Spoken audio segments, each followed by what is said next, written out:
Growing up, I thought my mom was what people called elegant. You know, pearls, soft perfume, reading novels in sunlit kitchens.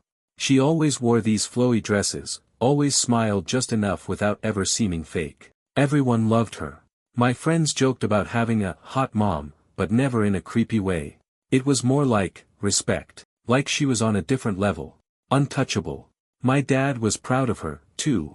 He used to brag about how he'd married up. He said it with a wink and a nudge, like he couldn't believe his luck. I grew up thinking my family was one of the good ones.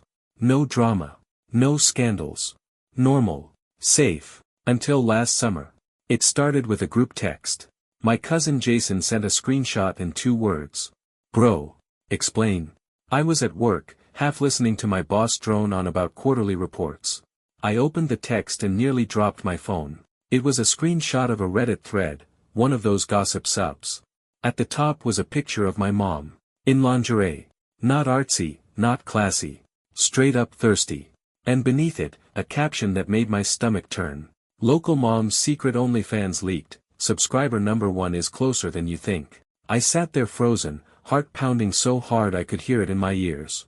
I thought it had to be fake, photoshopped, some deepfake thing. There was no way. But the longer I stared, the less sure I felt. It was her. It was her room. Her bedspread. Her goddamn wedding ring still on her finger. I ducked out of the meeting, mumbling something about a family emergency. I locked myself in my car and just sat there, sweating, trying not to throw up. I texted Jason back. Where did this come from? He said someone in our hometown's Facebook group had posted it before the mods took it down. Too late, though. Screenshots were everywhere now. Twitter. Instagram. Even TikTok. People were stitching it, laughing, gasping, asking if it was real. Speculating about who subscriber number 1 could be. Making lists of possibilities. I called my dad. No answer. Called again. Straight to voicemail. I tried mom next. Nothing. The sick feeling twisted deeper. Not just because of the leak, but because of what the post hinted at. Subscriber number 1. Someone close. Who the hell could that mean? Uncle Mike? Jason? Some friend of my dad's? My mind raced through everyone we knew, faces flashing like a nightmare flipbook. I drove straight to my parents' house. I half expected news vans to be parked outside, but the street was completely still. The front door was unlocked, which was weird. Mom hated leaving the door unlocked. Inside, the house smelled like lavender and pot roast, just like always. Like nothing had happened. Except there she was, sitting at the kitchen table, staring blankly at a mug of coffee, still wearing her apron like she'd been mid-cooking when everything detonated. Mom, I said, my voice cracking. She looked up at me, and for a second, she wasn't my mom anymore. She was a stranger. Pale. Ashamed. Broken. I was going to tell you, she whispered. Tell me what? That you were selling yourself online. That you had this secret life while Dad was out there bragging about how classy you were. I didn't say anything. I just waited. Heart pounding. Jaw locked. She wiped at her face like she was brushing away crumbs. Your father found out. He's staying at a hotel. I felt a wave of anger so hot it made my vision blur. You're not even gonna deny it? I asked, voice low. She flinched like I hit her. No. I'm not. Silence thickened between us, heavy and sticky. I didn't even know where to start. How long? Why? Who knew? But the biggest question twisted in my gut. Who was subscriber number 1? And why did the idea terrify me more than anything? I sat down across from her because my legs wouldn't hold me up anymore. The chair creaked like it was wincing under the weight of it all. Mom wouldn't look at me. She kept folding and unfolding the napkin in her lap, hands shaking. How long? I asked, hating the way my voice cracked on the second word. She swallowed hard. About a year. A year. A year of posing in front of a camera while Dad mowed the lawn. A year of secrets. Of lies. I rubbed my face, trying to scrub the disbelief off. How could you even? I started, but the words tangled in my throat. She cut me off anyway, voice barely above a whisper. We needed the money. I stared at her like she'd grown another head. Dad worked full-time. Mom had a part-time gig at the library, more for fun than income.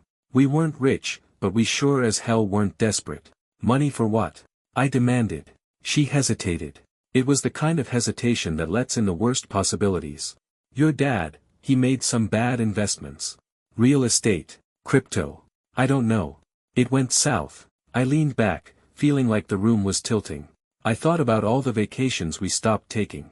The weird tension that hung around last Thanksgiving. How Dad's truck had been in the shop for months, but he kept borrowing mine. She continued, her voice going flatter, like if she said it without emotion it wouldn't destroy us. I didn't know how to tell you. Or him. So, I found a way to contribute. OnlyFans. Mom's contribution was flashing strangers for cash. I bit down on the inside of my cheek until it hurt. It still didn't explain everything. Not the subscriber thing. Not the post that hinted something way worse. I couldn't help it, the words ripped out of me. Who the hell was your #1 subscriber, Mom? She flinched again. And then, she cried. Not loud, messy sobs. Silent. Terrifying. I sat there, feeling helpless and furious and disgusted all at once. A cold certainty settled over me, whoever it was, she knew. And it wasn't just some random creep from across town. Tell me, I said, quieter this time. Tell me or I'll find out myself. She wiped her nose with the back of her hand and stared straight through me. Her voice came out ragged. It was someone in the family. My stomach bottomed out. Family? Family? Who? I asked, my voice barely a breath. Her eyes filled up again. And this time, she said it. Jason. Jason. My cousin. My best friend growing up. The same Jason who texted me the screenshot like he didn't know a damn thing. The room spun. I gripped the edge of the table just to keep from sliding off the chair. No, I said, shaking my head. No way. He sent me the leak. He acted. He didn't think it would leak, she said, cutting me off. He thought it was private. I couldn't even process the layers of sickness in that sentence. Jason. The guy who'd slept over at our house 100 times. Who called my mom auntie like we were family, even though we weren't. How long had he been subscribed? How much had he seen? How much had he? I shoved back from the table so hard the chair toppled over. I'm gonna kill him, I said, voice low and shaking. Mom stood up, reaching for me like she could stop this train wreck with her tiny, trembling hands. Please don't, she begged. It'll only make it worse. Worse than this? I shouted, gesturing wildly at the kitchen, the house, my whole goddamn life. How could it be worse? She flinched like I'd hit her again. And for a split second, I hated her. I hated her for putting me here. For wrecking everything. I stormed out of the house, barely remembering to grab my keys. My hands were shaking so bad I dropped them twice before I got the car door open. I didn't even think. I just drove. Straight to Jason's apartment. He lived in one of those new complexes, fake granite counters, community pool nobody used, loud neighbors. I banged on his door like I was trying to break it down. When he answered, he had the balls to grin at me like we were about to hang out and watch the game. What's up, man? He said, casual as hell. I punched him. Hard. Right in the mouth. He staggered back, hand flying to his lip. Blood bloomed between his fingers. Jesus, dude, what the? You subscribe to my mom's OnlyFans, I growled, stepping into his space. Don't lie. She told me. The smile dropped off his face like a mask slipping. He didn't deny it. He didn't even look sorry. She needed the money, he said, like that explained anything. Like that made it normal. I saw red. I grabbed him by the shirt, slammed him against the wall. You leaked it, too, I accused, voice shaking. He tried to shove me off, but he wasn't strong enough. She told me to stop, he spat. Said it was wrong. So yeah, I leaked it. I wanted everyone to see what she really was. I let go of him like he was something rotten. He stumbled, gasping, clutching his chest. You're sick, I said, my voice flat and cold. He laughed, a hollow, bitter sound. Look around, man. We're all sick. You're perfect family. Fake as hell. Always has been. I walked away before I did something that would land me in jail. But even as I drove off, heart pounding, hands shaking, I knew it wasn't over. Not even close. Because Jason wasn't the only one who'd seen her like that. And the worst part? I wasn't sure I'd ever look at her, or Dad, the same way again. I didn't go home that night. Couldn't. Every time I closed my eyes, I saw Jason's smug, busted-up face. I heard Mom's voice, raw and broken. I tasted the bile in my throat. I parked at some shitty all-night diner off the highway. Ordered black coffee and a plate of fries I didn't touch. Just sat there, staring at the rain bleeding down the windows, trying to stitch my brain back together. Everything felt fake now. My parents' perfect marriage. Our stupid family barbecues. Even the smell of lavender still clinging to my jacket. I didn't know how long I sat there. Long enough that my phone buzzed 3 separate times. First was a missed call from Dad. Then a text from Mom. Please come home. We need to talk. And then, one from Jason. No words. Just a photo. It was a screenshot of a DM conversation. Mom's account. His account. The last message was from her. This has to stop. If you care about me at all, you'll unsubscribe. Jason's reply. Not until you tell the truth. I stared at it until the screen blurred. Hands numb. Head pounding. What truth? I shoved the phone face down on the table like it could contaminate me. I didn't want any more mysteries. I didn't want another secret blowing a hole through what little was left. But deep down, I already knew. It was in the way Mom looked at me earlier. The way Jason said, fake family, like he knew things I didn't. I paid for my untouched fries, tipped too much out of guilt, and drove home. It was almost 3 a.m. when I pulled into the driveway. The house was dark except for the kitchen light. Dad was sitting at the table when I walked in. His face was drawn and tired, like he'd aged 10 years overnight. He was nursing a glass of something brown and heavy, eyes fixed on the wall like he was trying to see through it. Mom sat across from him, hands wrapped around a cold cup of coffee. Neither of them spoke when I came in. The only sound was the tick-tick-tick of the old clock on the wall. I didn't sit. I stood there, fists clenched, waiting. Mom was the first to break. There's more you need to know, she said, voice small. Dad didn't even flinch. He just stared straight ahead, hollowed out. I almost laughed. Of course there was more. There's always more. You gonna tell me what Jason meant? I asked, voice raw. Mom squeezed her coffee cup so hard I thought it might shatter. There was a time, a long time ago, when your father and I split up. Briefly. I blinked. What? She hurried on, voice shaking worse now. We were young. Dumb. We had a fight. He moved out for a few months. We didn't tell anyone. We were embarrassed. Dad still hadn't said a word. Just stared into his drink like it might drown him. I felt something cold claw up my spine. What does that have to do with Jason? I asked. Mom's mouth twisted like she'd tasted something rotten. Jason's mom, your Aunt Elise, we were close back then. She helped me through it. Helped her through it.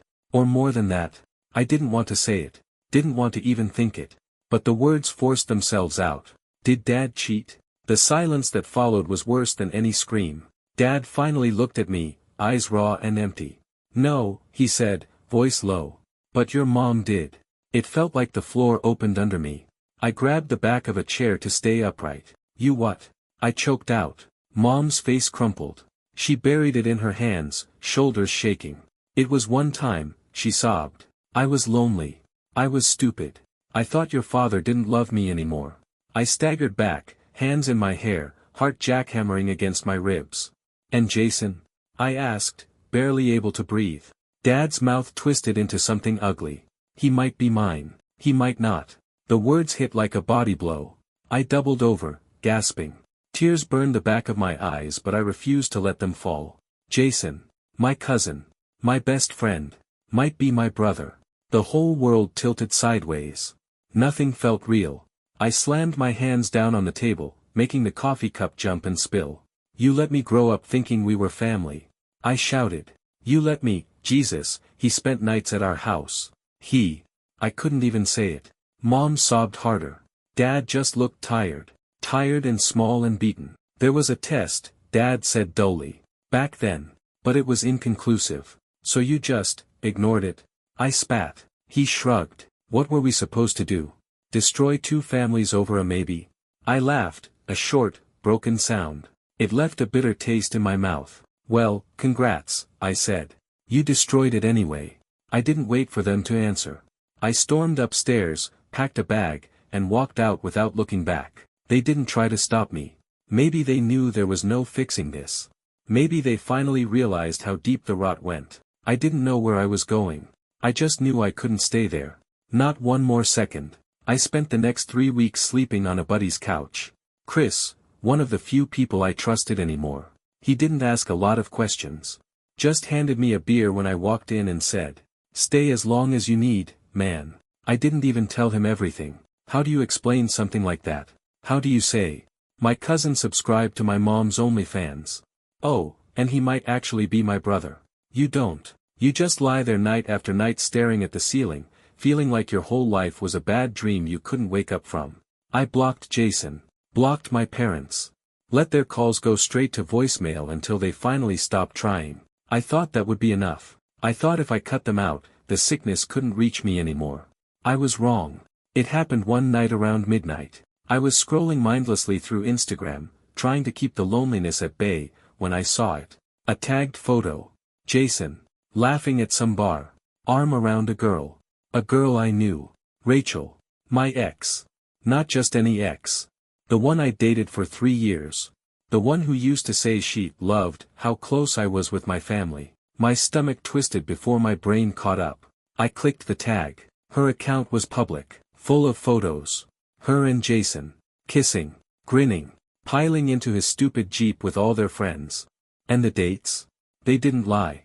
They went back months. Way before any of this blew up.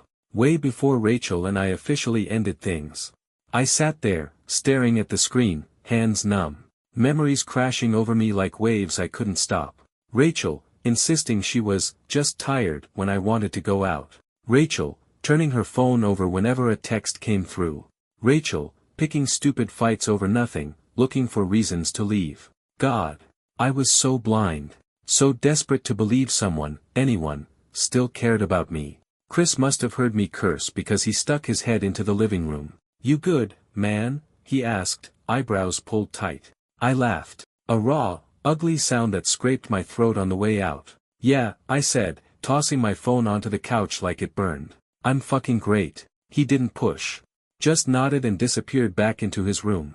I lay there for a long time, staring up at the ceiling, fists balled into the scratchy couch blanket. I didn't sleep. Couldn't. Around 3 a.m., I got up, pulled on my jacket, and drove. I didn't even have a plan. Just anger. White hot and bone deep. I ended up outside Jason's place again. The parking lot was full of drunk college students spilling out of Ubers, laughing like the world hadn't ended. I sat there, engine idling, watching the windows. His apartment was lit up. I could see shadows moving inside. I pictured him and Rachel curled up together, smug and satisfied, thinking they'd won. I gripped the steering wheel so hard my knuckles went white. Part of me wanted to go up there, kick down the door, drag them both out into the street and make them pay. But a bigger part of me, the broken, tired part, it knew it wouldn't fix anything. It wouldn't unsee what I'd seen.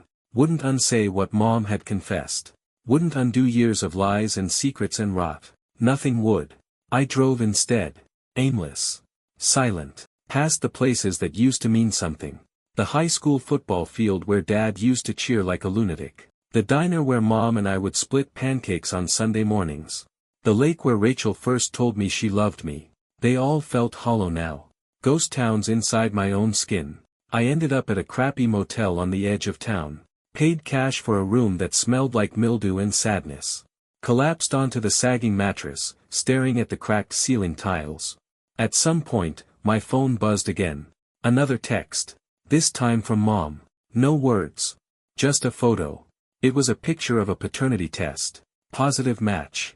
Jason, son of Elise and Dad. Not Mom. Dad. My whole body locked up. Dad wasn't just Jason's uncle. He was his father. I threw the phone across the room. It hit the wall and shattered. Didn't matter. Couldn't shatter more than I already had. I curled up on that nasty motel bed, fists pressed against my eyes like I could hold myself together. But I couldn't. Not anymore. Because the real truth, the one nobody wanted to say out loud, my whole life was a lie. And somewhere deep down, I think I always knew. 6 months later, I barely recognized my own life. I rented a shitty apartment 2 towns over, 1 bedroom, paper-thin walls, smells like someone microwaves fish every night at midnight. I worked long hours at a construction company. Cash under the table, no questions asked. Nobody there knew my story. Nobody cared. I liked it that way. I didn't speak to my parents. Not once. I didn't answer their texts. Didn't read the emails. Dad tried the hardest, at first. Long, rambling messages about mistakes and forgiveness and family. Mom sent a few too, quieter, sadder, mostly just, "I'm sorry. I love you. Please come home." But there was no home to come back to. Not anymore. Not for me. Jason tried once. A single text. "You were the only real brother I ever had. I'm sorry I ruined it." I didn't answer. Blocked his number. Blocked Rachel's too, even though she never reached out. Cowards, all of them. Some nights, I still woke up gasping. Dreams of family barbecues that twisted into something rotten and broken halfway through. Dreams where my mother's face blurred into Jason's, then Rachel's, until I couldn't tell who was betraying who anymore. Most nights, I just lay awake, staring at the ceiling, counting the cracks, listening to the drunk guy next door argue with his girlfriend, trying not to think, trying not to feel. One night, deep in the black hours when even the streetlights looked tired, I finally did something I'd been avoiding. I pulled out my laptop, made a burner account, went searching. Mom's OnlyFans page was gone now. Scrubbed clean. Deactivated. But the internet never really forgets. I found a mirror site. Screenshots. Clips. Comments.